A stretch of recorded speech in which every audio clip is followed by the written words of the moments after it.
अगर अनंत सिंह का विरोध करते हैं आप या जो भी है, तो उनका नाम न तो कन्हैया सिंह ने भी लिया था, न तो आप भी ले रहे हैं उस शख्स का नाम। आखिर क्या रीज़न है? कौन महात्मा गांधी है जो उनका नाम लेने में बड़ा नाम लेना क्या है? वो व्यक्ति का नाम लेने से क्या है? वो महात्मा गांधी तो है नहीं जो उनका नाम हम ले करके।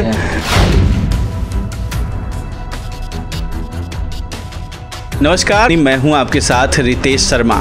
इस बार हम बात करेंगे मोकामा विधानसभा क्षेत्र की। मोकामा विधानसभा क्षेत्र इसलिए भी चर्चा में है क्योंकि वहां से अनंत सिंह जो है अभी मौजूदा विधायक हैं और जेल में बंद हैं। तो आखिर जेल में वो बंद क्यों है और जेडीयू की तरफ से उन पे हमेशा जो है प्रहार किया गया, बताया गया कि वो उनकी छवि ठीक नहीं थी, इस वजह से वो उन्हें हटाया भी गया और निर्दलीय वो चुनाव जीते हैं। लेकिन इस बीच जो है उनको एक कड़ी टक्कर देने के लिए वहां से नलिनी रंजन शर्मा उर्फ ललन सिंह है, ये मोकामा वाले ललन सिंह के नाम से जाने जाते हैं, वहां अनंत सिंह को टक्कर देते आ रहे हैं।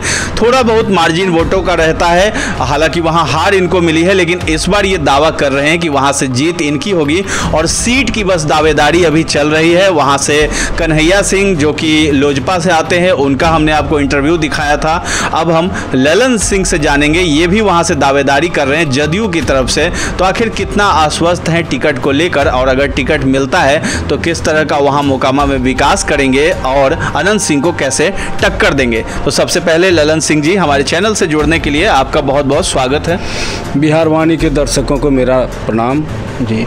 तो ये बताइए कि मोकामा में जो है विकास की बातें तो हैं, वो भी हम करेंगे, और अनंत सिंह जो कि बहुत चर्चा में रहते हैं, तो आखिर वो फिर से चुनाव लड़ेंगे और ऐसा भी कहा जा रहा है कि आरजेडी से शायद वो टिकट लेंगे या उनकी पत्नी वहाँ से खड़ी हो सकती हैं। तो कैसे शिकस्त दीजिएगा और क्या क्या मौजूदा विधायक ने अभी तक वहाँ कार्य नहीं किया है वो भी हमें बताइएगा।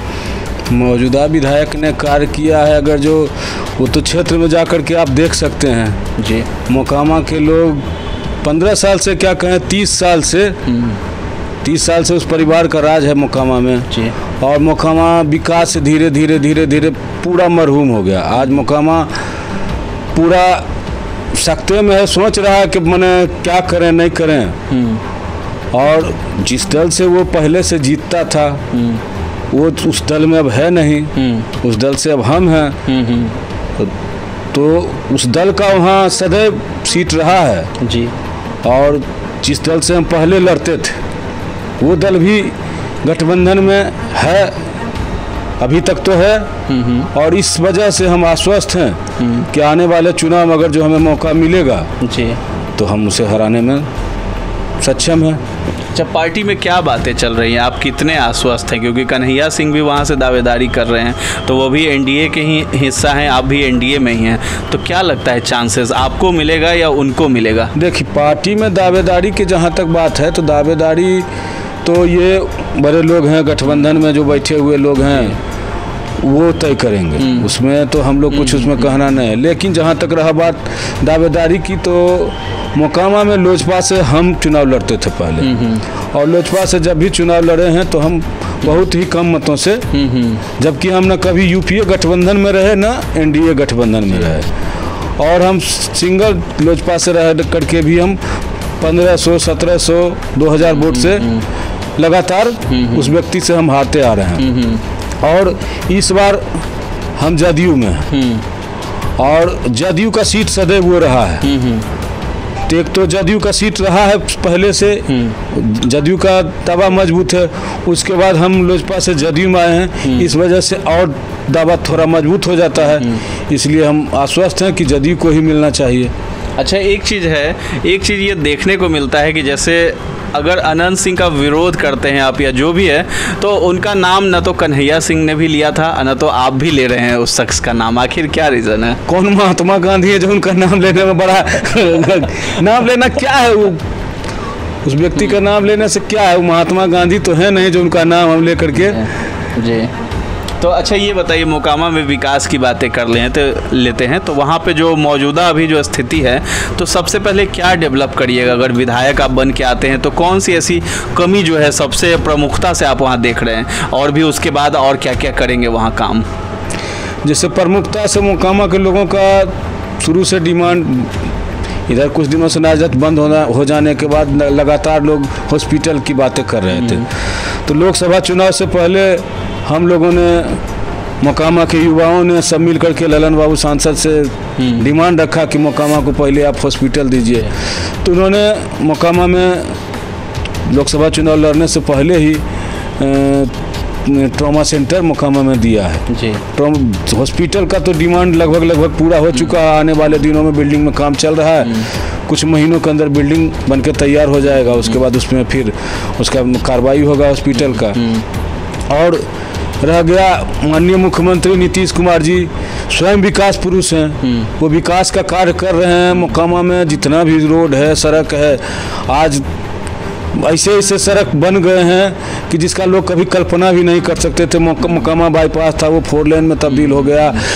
मोकामा से बरबीघा की ओर जाइए, रोड कितना सुंदर हो गया है। और टाल में अभी फिर 2 नया सेंक्शन हुआ है रोड का, चौड़ीकरण होगा। एक त्रिमोहानी गांव है, एक टाल से ही सम्यागढ़, सिरसी होते हुए बदलू चक, बसामन चक, पोखरपुर तक जाता है। ये सब रोड माननीय मुख्यमंत्री के नज़र में एक रोड है।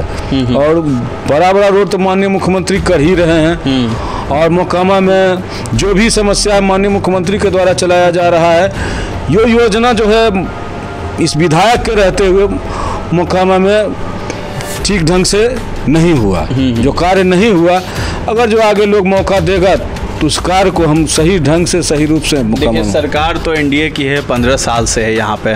तो एक तो स्वास्थ्य व्यवस्था की बात हुई, तो स्वास्थ्य पे आपने बोला कि मोकामा में ठीक है, ये हॉस्पिटल वगैरह खुल रहे हैं। उसके बाद रोजगार पे आ जाते हैं और शिक्षा पे आ जाते हैं। तो रोजगार की अगर हम बात करते हैं तो वहाँ 5 फैक्ट्री थी, शायद वो बंद हो गई।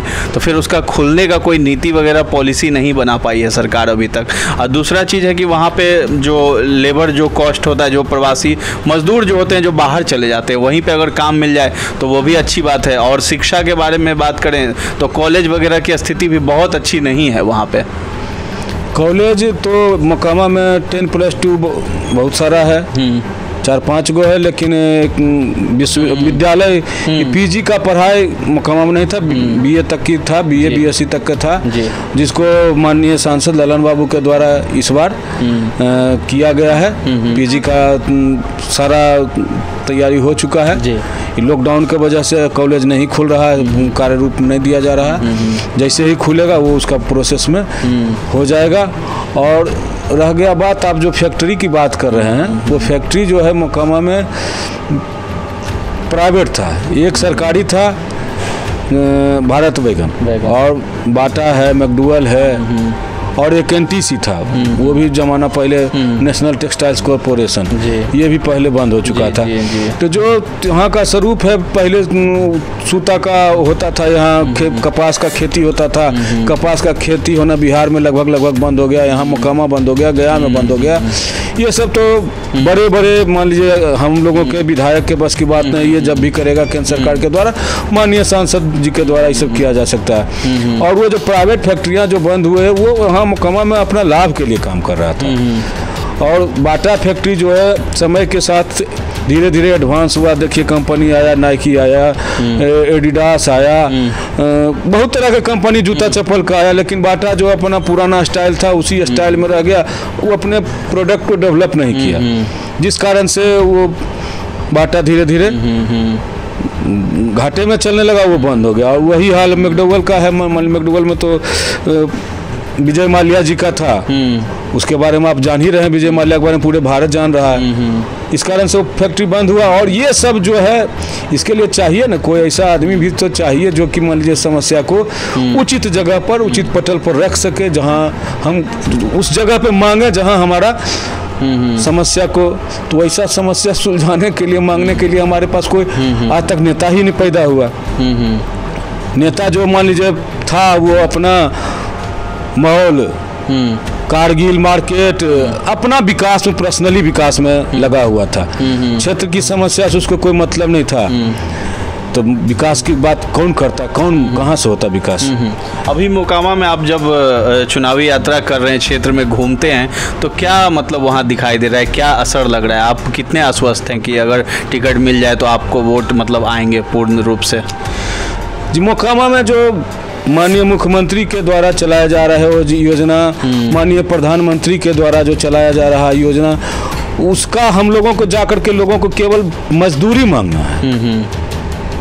आप देख रहे हैं लॉकडाउन में माननीय मुख्यमंत्री जी ने जितना यहाँ के मजदूरों, यहाँ के जनता के लिए किया, केंद्र सरकार के द्वारा जितना योजना चल रहा है, आज हम जाते हैं घर घर में पूछते हैं, घर घर में बिजली है, घर घर में रसोई गैस का चूल्हा है, पैखाना है, सब चीज़, कोई ऐसा मैंने समस्या न है जिस पर कि माननीय मुख्यमंत्री का और केंद्र सरकार का ध्यान नहीं है। वो सारा योजना मान लीजिए जब भी घर में जाते हैं तो हम बस यही पूछते हैं आपको ये मिला, ये मिला, ये सब लोग कहते हैं हाँ मिला। तो मिला तो किसके कारण मिला? जिस व्यक्ति ने दिया क्या उसको फिर से आप मजदूरी देंगे कि नहीं देंगे? लोग कहते हैं हाँ मजदूरी देंगे। यही हमको लगता है कि जदयू का ही सीट वहाँ पे इस बार कंफर्म है, यानी जदयू का सीट मोकामा सदैव से रहा है। जीत भी मिली है। हाँ जीत भी मिला है पहले से। और आप मैंने हम कह रहे हैं सन 2000 में माननीय मुख्यमंत्री नीतीश कुमार जी का आशीर्वाद प्राप्त था। सूरजभान जी निर्दलीय लड़ रहे थे लेकिन बैक से उनको समर्थन दिया गया था। तो उस समय 1 लाख कुछ वोट ला करके 72,000 वोट से सूरजभान सिंह चुनाव जीते थे। और अगर जो ये गठबंधन कायम रहेगा तो कमोबेश वही स्थिति इस बार भी होने जा रही है या होना चाहिए। 72,000 के लगभग सीटों से जो है मात दीजिएगा। 72,000 वोट से मात की बात नहीं कर रहा, उस समय जो है बैलेट पर वोटिंग होता था, वोट का परसेंटेज ज़्यादा होता था। अब जो होता है सो उतना परसेंटेज वोट नहीं हो पाता है। तो उस समय का इस समय का रेशियो जब निकालिएगा तो लगभग वही होना चाहिए। अच्छा जी ठीक है, चलिए आपका हमारे साथ जुड़ने के लिए बहुत बहुत धन्यवाद। और मोकामा वासी जो हैं उनके लिए क्या संदेश आप देना चाहते हैं? मोकामा वासी को यही संदेश देना चाहते हैं कि हमारे मोकामा में एक 30 साल से एक कांटा का वृक्ष धीरे धीरे पौधा ले लिया है, वृक्ष का रूप ले लिया है। उस वृक्ष को आप निकालिए तभी आपका मोकामा का विकास के बारे में सोचिए या विकास हो सकता है। और अपने सभी लोगों से यही विनती करना चाहते हैं कि आने वाले समय में अगर मौका मिलता है तो आप हमारे ऊपर विश्वास कीजिए, एक बार विश्वास कीजिए, हम आपके विश्वास पर आपका भाई आपका बेटा बन करके खरा उतरेंगे। अन्यथा फिर अगले टर्म हमें आप। एक और चीज़ है, बाहरी और क्षेत्रीय वाला लड़ाई हर जगह देखने को मिल रहा है, हर सीट पे। यहाँ भी वही है ना, अनंत सिंह बाहरी, आप क्षेत्रीय। क्षेत्रीय तो हम हैं, हम मोकामा का बेटा है, इसमें तो कहीं कोई दो राय नहीं है। हम बाहर से तो पोसपुत लिए नहीं गए, हम तो मोकामा के। हम लोग जितने भी विधानसभा क्षेत्र अभी कवर कर रहे हैं हर जगह लोग यही है कि जो क्षेत्रीय हैं उसी को जिताने का काम। और इस बार ये मुद्दा बहुत ज्यादा पकड़ रहा है ये चीज की क्षेत्रीय को जिताइए। लगता है कि बाहरी से लोग अब नाराज हो चुके हैं। क्षेत्र के लोग, जिसे हमारा मोकामा में घर है तो मोकामा के मर्म को हम समझेंगे। मोकामा मेरा घर है तो मोकामा में क्या चाहिए होना चाहिए नहीं। जो आदमी बाहर से आया उसका घर बाढ़ में है, लदमा में है, वो मोकामा में एक दिन भी एक रात सोएगा तब ना पता चलेगा कि मोकामा के लोगों को क्या दिक्कत है। वो बाढ़ से आता है, पटना से जाता है और वोट लेकर के चला जाता है और बाढ़ का विकास करता है, अपने घर के पटना में अपने मॉल का विकास। मोकामा के विकास के बारे में क्या योगदान है उसका? एक को योगदान उसका बताइए। ये 30 साल में उसका भाई भी रहा, 15 साल ये भी है। मोकामा में क्या विकास किया 30 साल में? का वो अपना घरों मोकामा में कहीं बनाया कि वहाँ कहे कि मोकामा के वासी हैं? कहने के लिए भी जाके दूसरे के घर में रह करके ऑफिस खोलता है। ठीक है, चलिए बहुत बहुत धन्यवाद आपका। धन्यवाद आपके दर्शकों को मेरा धन्यवाद, नमस्कार।